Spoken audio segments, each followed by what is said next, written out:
Did you know most people saving money have no idea what they're actually saving for? Not a house, not a date, not a number, just someday. And that one word is costing them everything.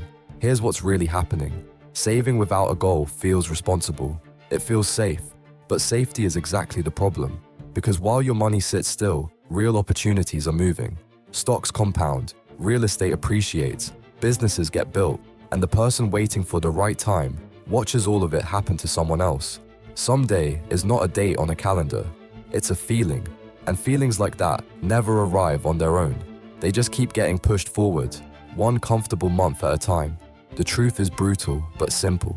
Accumulating without committing is not a financial strategy. It's a way to avoid the vulnerability of making a real decision. Money in waiting is not money working. It's money hiding.